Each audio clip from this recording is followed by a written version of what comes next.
White and third-year option on forward Patrick Williams. Vince, with all the new additions Chicago made this offseason, how important are the young Bulls to their team's success? Well, first and foremost, I'm never going to talk bad about my Carolina brother, Kobe White, because that's first and foremost. But I think Kobe first is a great pickup because he can score the ball.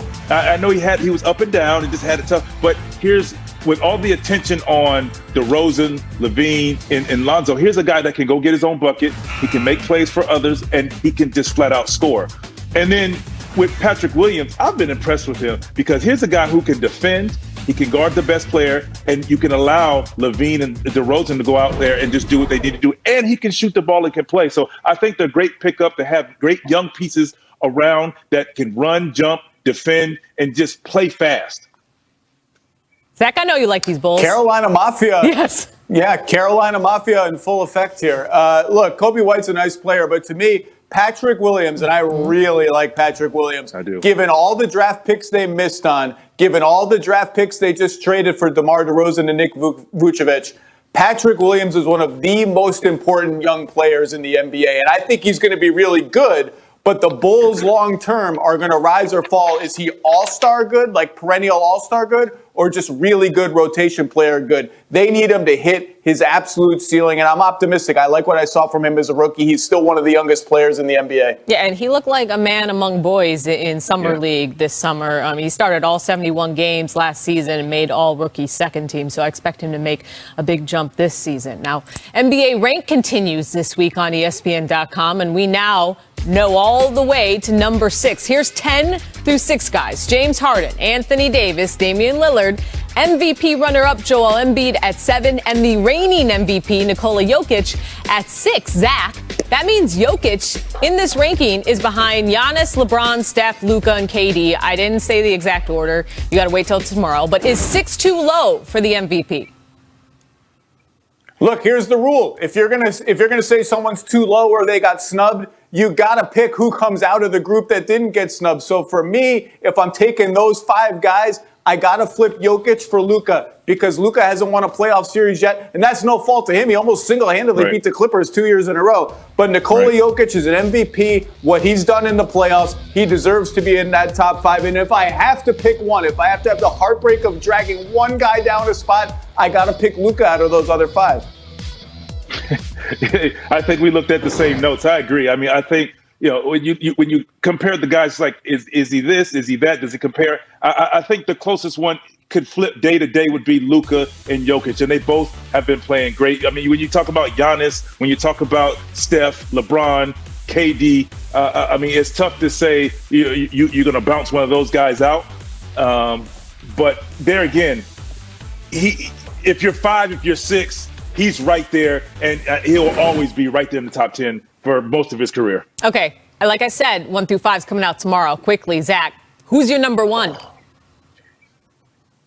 Kevin Durant, after what he did in the playoffs last season. But if I'm choosing between Kevin Durant, LeBron James, and Giannis, I'll take any of them. I don't care. Take them all. I'm the same. I mean, I think, there again, you can go KD, you can go LeBron. I watched KD and what he did at the Olympics. Right now, he's ready to take over the league. But, with Giannis, after what he did in the finals, is it fair to say that he's still, under the most experienced teams in NBA history with 5 players at least 35 years old? And Coach Frank Vogel is just tired of being told this team is old, telling the Lake Show podcast, quote, "We have great players on our team. Yes, some of them are towards the end of their career, but they're still producing at a high level. And if you're still producing at a high level, it doesn't matter how old you are. So I don't really care for the narrative." As we welcome back Vince and Zach. Vince, we're going to start with you. You played longer than anybody ever. I love to hear it. You agree with Vogel's reaction? Oh, I love to hear it because I've been saying this for a lot of years. I said, we don't look at the years. We look at the player. You look at, what is your eyes telling you? Your eyes telling you that player can produce. Not because of their age, because they can get it done regardless of their age. And that's, it just makes me feel good. It just warmed my heart just hearing that because, it's been the thing. And I get it. You have a lot of young guys, and that's the way the league is. I walked into the NBA many, many years ago when there was 2 or 3 young guys and all were veterans. and you had to figure it out. But a coach walked in and it was understood, and that's what Frank Vogel walks into. He walks into a training camp now, and guys understand how to play. They understand how to take care of their body. They know what to expect, how the league is run. Maybe you don't play them big minutes. I know this the load management thing. You don't play big minutes, but now if you don't play LeBron as many minutes, you can put in Bazemore, you can put in Ariza, and know that these guys know how to play and won't let you down and come to play each and every night, and they will take care of their body. And that's important. A lot of these other teams, just look at this. Look at all the guys. You have Rondo, you have Howard, you have Wayne Ellington. You have guys that understand how to play and understand how to take care of their body. So maybe they don't play big minutes or don't play at all. But Coach Vogel does not have to worry about these guys not taking care of themselves and being prepared. Zach, are the Lakers old? Boy. Oh, yes, they're old. I didn't say that. They are old. But yes. I was going to say, I hate that word narrative that Frank used. I hate that word because it's not a narrative. It's just a thing. The Lakers are old. Right. They're just old. And Vince hit on a very interesting issue. Vince hit on a very interesting issue. LeBron is second all-time in minutes played, regular season and playoffs. To me, one of the interesting subplots of this season is this the year a team finally convinces LeBron, hey, I know you want to play all 82. I know you care about the fans. I know you care about MVP. Let's dial it back. You've been injured 2 of the last 3 years. You're number 2 all-time in minutes. Play 65 games. Play 31 minutes a game. Let's get ready for June, May, the playoffs, when it really matters. And the other point is, not all the Lakers are old. That's why I'm especially interested in some of the young guys that are here. Malik Monk, Kendrick Nunn, and especially one of the most interesting players in the league this season, just 20 years old, Talen Horton-Tucker. Because if he can make enough shots, he has a 7'1" wingspan. He's got a chance to be one of those two-way guys that always thrive around LeBron. So keep an eye on him. And we'll see, if LeBron decides to dial it back during the season. But he's starting to ramp it up as The Athletic reports that James will host a 3-day mini training camp, starting this weekend in Las Vegas. This is a similar chemistry building function to the one hosted before the 2020 title season. This year's Lakers team returns only LeBron James, Anthony Davis, and Talen Horton-Tucker from last year's team. So, Zach, how important will this be in terms of building team camaraderie with all these new faces? Well, this is where the age and experience thing might come in, because all of these guys, all the guys that are 30 plus, are here for one reason, and that's to chase a ring. They've all been on lots of teams. They know how to build chemistry. They know who they are in the locker room. So I don't think this team is going to struggle at all to build sort of even on-court chemistry, even though all the team is brand new other than the 3 or 4 guys you mentioned. I think chemistry is going to be fine. These guys will ease right into it. They know how to do this. That is one of the benefits of, let's say, being an experienced team. Vince, did you ever host pre-camp camps with teammates? Yeah, I've definitely been a part of these, and I think they're extremely important. And Cassie, you said one thing that is why this mini camp is happening, hitting the ground running day one. They want to win as many games. So, like to Zach, to your point, to rest and get ready for the playoffs. So because they have so many new guys, yes, they're all veterans, and I know they all know how to play, but you're talking about a different team. So maybe you don't get that touch at the elbow like you used to. Maybe it's in a different location, but now you get an understanding, and they understand how important this is. LeBron being injured, hearing all of that, they're too old, and not really talking about this. I mean, you're talking about the Lakers, but you're saying the Nets first, and he feels like you're forgetting about them. So this is how they respond to that, getting everybody in, hosting this camp and saying, hey, when we get ready to go, we're kicking butt and taking names, if you know what I'm saying. I'm just saying, it's in Las Vegas, so if media day, the pictures, they got some bags under their eyes, we'll know how much team bonding they actually did over the weekend. They did it together. They did it together. And look, whether or not the Lakers are old, they still have 2 top 10 players in the NBA, according to Lacob was fined $50,000 for his comments on Simmons. Was this justified? And reports indicate Zion Williamson has been unhappy with the Pelicans for a while. Will he remain in NOLA long term? Plus, Vince Carter talks us through his top below-the-rim plays, and it's all amazing. Tell a friend to tell a friend. The Jump starts now.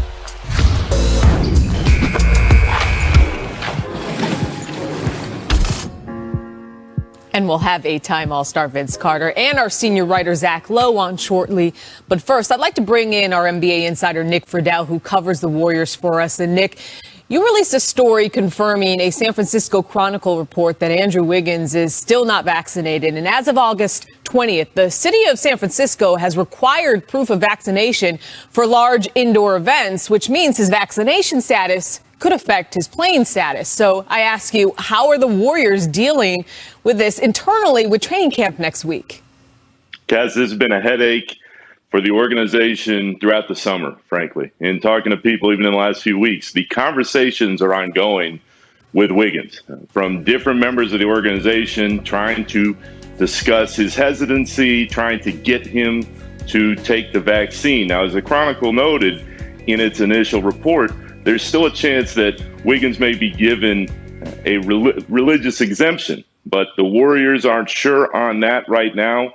And the hope still exists, certainly, that he will end up getting the vaccine and all will be well. But it has put into a lot of stress and a lot of things in flux as the Warriors try to prepare for what they hope is a season that vaults them back to the top of the West. So if he doesn't get that religious exemption, what are the ramifications of this if Wiggins is not vaccinated before training camp? And mind you, it usually takes 2 weeks before the vaccination is in your system. It certainly puts his status for those training camp practices in question, Cass. And the key, as the Warriors are looking at it, and as people around the league are looking at the situation, a lot of it for Andrew Wiggins right now boils down to money.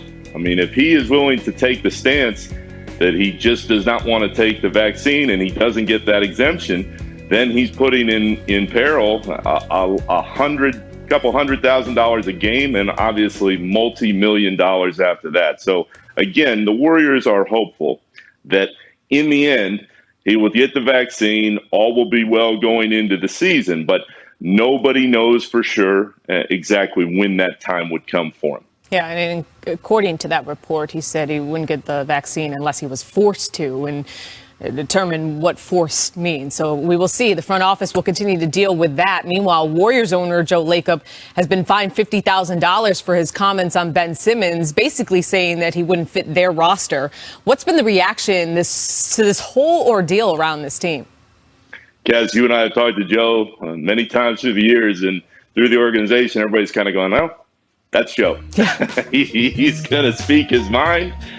He feels very confident in what he has to say. He has always been outspoken. The question internally has been, will this fine make him be a little less active in how sometimes he speaks to the media? But this is a very passionate guy. This is a very proud guy. And frankly, he said what a lot of people inside the organization are wondering. Simmons has backers inside that organization, but there are other people inside the organization who are going, would this really work? Especially with the guy who struggles late in games, and especially with Draymond already on the roster. So he just brought to light what the conversation is ongoing behind the scenes. Yeah, and the fine aside for tampering, maybe he settled some noise that could possibly be entering that locker room with the rumor swirling around Ben Simmons. So make sure to check out Nick's coverage of the Warriors all season long on ESPN.com. Always great talking to you, my friend. All right, let's stay with the Warriors and unpack more with Zach Lowe and Vince Carter. And starting with you, Vince, how should the Warriors handle this situation with Andrew Wiggins? Cassidy, I tell you, this ties their hands, because you talk about a 19-point scorer, 38% shooting. He had an unbelievable season, and he's a great piece. He's an important piece to their team. He played well, and he gives a lot to them defensively as well. So now you rely on him for 41 games a season if he's healthy. Remember, if he's not healthy, not only can you not play at home, you're not healthy to play on the road when they need you as well. So I think he puts them in a situation where what's important to the organization and what's important to him, and you have to make the decision. And when the Warriors make a decision, he's going to have to live with the decision that's made. And I get it. It's his preference, and I understand, but with all of that being said, he has to understand if he continues to do this, he's putting a lot of guys at risk. So if they remove you or ask you to stay away or trade you, that's just what it is, and he's going to have to live with it. Two stats we haven't mentioned on Wiggins yet are games played and minutes played. He is an Iron Man. He plays a lot of minutes and he plays every game. And for a team with a lot of kind of reclamation projects at the end of their bench, a lot of rookies and young guys at the end of their bench, even if you just think he's an average NBA player or slightly above average, filling that many minutes over that many games while Klay Thompson recovers with an average or above average player is a huge deal for the Warriors. They need Andrew Wiggins. As for what they should do, as Nick said, they've done a full court organizational press to try to convince him to get vaccinated. That has not worked so far. Nick mentioned the possibility of him being fined game checks. I think that's still to be negotiated with the league, with the players union and the teams. I don't think anyone really knows exactly how that will unfold. Do they take whole game checks? Is there something to be negotiated in the health and safety protocols? And the last thing I'll say is this. Right now, this is a Knicks, Nets, Warriors problem because of local ordinances in New York and San Francisco. And I can tell you the LA teams are waiting and watching to see if Los Angeles adopts a similar kind of ordinance that would affect Lakers and Clippers players. So we have not heard the end of this stuff yet. Yeah, to your point. Certainly. Go ahead, Vince. I want to say, and I agree with you, that he is extremely important, particularly in the beginning of the season, because Klay not being there and he had a great year. They want to hit the ground running, and he is an important part to that on both ends of the floor. It is a situation to monitor in San Francisco, also New York, as you said, Zach, as Sean Marks revealed this week, a few of his Nets players are unvaccinated, and, New York has a similar mandate. Meanwhile, in Minnesota, the Timberwolves shocked the basketball world yesterday when they parted ways with President of Basketball Operations Gerson Rosas. Sachin Gupta, the Timberwolves EVP of Basketball Operations, is promoted to interim head of basketball operations. Now, sources also told ESPN that new owners Mark Lore and Alex Rodriguez sped up their decision to relieve Rosas of his duties once they learned more about the deterioration of his relationship with Gupta and received evidence about an inappropriate relationship between Rosas and another team employee. So, Zach, this is a big change during a pivotal time. Not to mention the Wolves have repeatedly been rumored as players in the Ben Simmons sweepstakes. So how does this impact that process?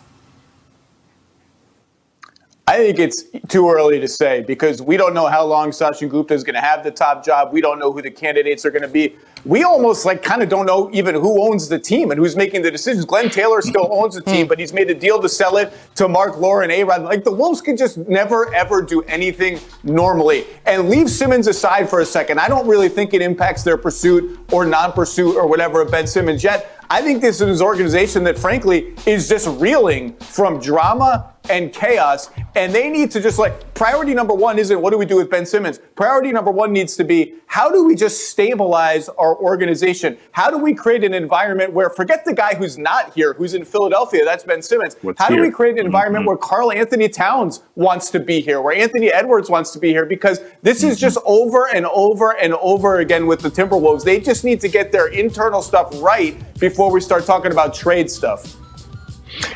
And to piggyback, I agree with you 100%. That's the first and foremost. I think, with all the time, you want to be in the news for something good. It was surprising, and I was like, wait, what? The timing. But at the same time, when it comes to Ben Simmons, let's just say that usually the GM is the guy making the call.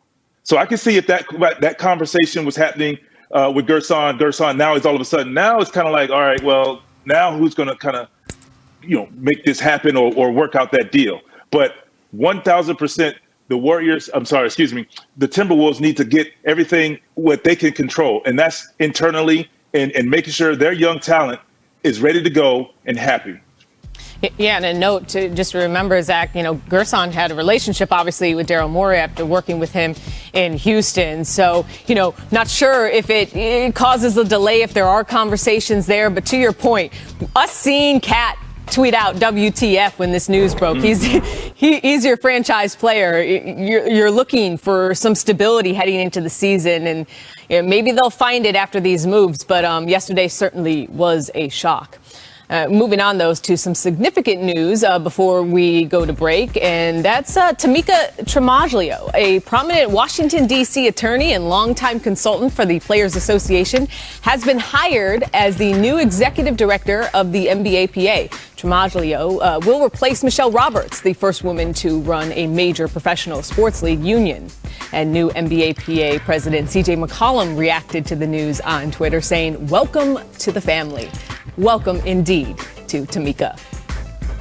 But look, but below the rim, it gets no better than that. Sure. I mean, everything. Below, above, you did it all, my whatever friend. You need. But look, it's a pretty busy September news day. So I just want to pivot to a story out of Dallas. We'll get back to you in just a second. As Mavs director of quantitative research and development, Bob Voulgaris, is out after his contract expired. He confirmed the news on Twitter, quote, "I haven't commented since the season ended. Just for clarification, I asked to be let out of my contract, was denied. Since then, I have been waiting for my contract to expire." He continued, "Grateful for the experience, learned a lot, and got the chance to work with some great people." Now joining us for more on this story is our insider, Tim McMahon from Dallas. And Tim, Voulgaris was previously reported as someone who was highly regarded by Mavs owner Mark Cuban. Was this departure at all a surprise? No, I mean, we've known for months that Bob Voulgaris was not going to be back with the Mavericks. And once he kind of became part of this soap opera, he didn't have any interest in that. The new regime didn't have any interest in that. And, really, it's unfortunate for the Mavericks and for Mark Cuban, because Cuban really valued Bob Voulgaris' data, the information that he provided. But just the way things were handled, I was told it was kind of a Game of Thrones type of atmosphere behind the scenes with the Mavericks. And it just wasn't in the best interest of anybody for him to be part of that. And you mentioned the soap opera. It was also reported in the past that Luka Doncic and Voulgaris didn't really have the greatest relationship. Does this move today help the Mavericks keep their superstar happy in any way? I think a $206 million Supermax contract extension probably helps that. And look, if we're being straight up, Rick Carlisle's departure, I think, is a much bigger deal in terms of Luka Doncic's day-to-day disposition than the essentially the head of analytics. Luka yells at everybody, as one Maverick source put it to me. Voulgaris got a little bit of that, but Rick Carlisle got much more. Yeah, and also at the refs, as we saw him, high up there in the text this year. But as you said, Jason Kidd in now as head coach. A lot of changes in Dallas this season, and Tim will have you covered through it all on ESPN.com. Thanks, Tim. Thank you. By Vince Carter and Zach Lowe. And guys, let's get to some spicy news out of the Big Easy. According to Christian Clark of the New Orleans Times-Picayune, Zion has been unhappy with the Pelicans organization since his rookie season, when a return from injury timeline initially listed at 6 to 8 weeks became 3 months before he played in his first game. The article also states that there's a rift between Zion and Pelicans EVP David Griffin, noting that they communicate infrequently. Zion is eligible for a rookie extension after this coming season. So, Vince, after hearing these reports, do you see Zion sticking with the Pelicans organization long term? I think it's a lot that needs to happen. It depends on how the season goes. I think they need to have a discussion coming into the season now.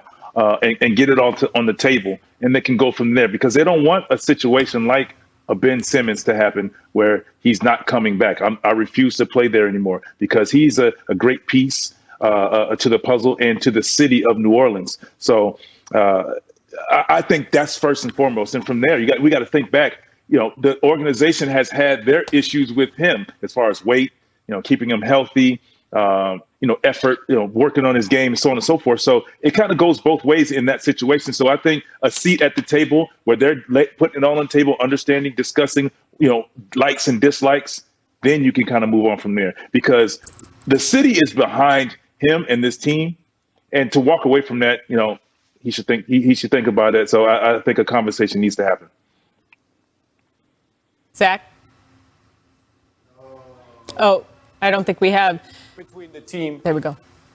We didn't have your mic for a second. The return to play stuff definitely created some tension between Zion's orbit anyway, and the team. But that's old news. That's 2 years ago. And by the way, Vince is right. He hasn't always been in peak shape. He's one of the most unique body types in the history of the NBA. The Pelicans are within their rights to say, hey, we're rebuilding. We're not going to play you 82 games. We're going to try to protect you from injury. But I don't think it's too early here to sound some alarm bells. I think rift may be a little too strong between David Griffin and Zion, but I don't think they're seeing super eye to eye. He is the best candidate in the history of the NBA to take the one-year qualifying offer instead of signing his extension. And as we've seen with Ben Simmons and so many other players, even if he signs his extension, he can still demand to be traded or request to be traded. And by the way, Willie Green is going to be his third head coach in 3 seasons in New Orleans, right? So they need to get some inner stability. And like Vince said, if they're not good this season, if they disappoint this season, this is going to become an issue that doesn't go away. They have to have a good season.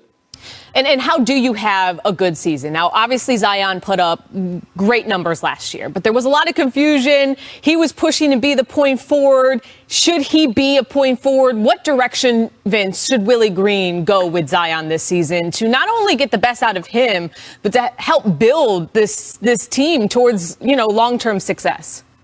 Well, I'm going to say this. I think Stan Van Gundy brought something out of Zion at the point forward. They found something there, and I think Stan utilized something and was able to open the floor up that way. But you got to utilize his athleticism. I think open the floor up. You got to bring some shooting in. That's important. You need some knockdown shooters to give him some room to work because he doesn't shoot the ball well. So they're going to load. And how do you create an open space? Put shooters around him to be able to be athletic, to be powerful, to be strong. So that's number one. I think an issue that really needs some work in an area that of concern, in my opinion, is they need shooting to open that floor. The Pelicans offense is going to be awesome. Zion is a ridiculous specimen. He lives in the paint. He's Shaq, but a little smaller. He's basically the greatest paint scorer in the modern history of the league since Shaq already. Devontae Graham's going to open up the floor. Their offense is going to be fine. You want to win games? Your defense can't stink. Your transition defense can't stink. That's the end of the floor that cost the Pelicans last year. It was part of the reason they lost so many close games late. They need to clean up their defense. If they can get close to average on defense, I think that's maybe optimistic. If they're 25th and worse, that's a problem. If they're 18th, 19th, they got a chance to get into the playoff race. That's the end of the floor that they got to clean up more. The offense is going to be fine. I agree with that, but I'm sorry to cut you off. I agree, but at the same time, okay, defensively, yes, but offensively, they put the ball in there. If you're going to take the ball out of his hands and you're going to put him in the post, all you're going to do now is load. So you need to make sure, I think it's important, you need to make sure they're shooting. They're shooting because when that floor, you shrink the floor, young guys, they tend to make bad decisions. You tend to enforce things, and he's already unhappy. So you want to open the floor where he can just play freely. And I think that's important offensively. We're in a league now where guys feel good when they're going offensively. Yes, as a coach, yes, defensively, you always talk about that. And you're right. Defensively, they need guys to, they need help on the back end. And they just need the effort from their young guys.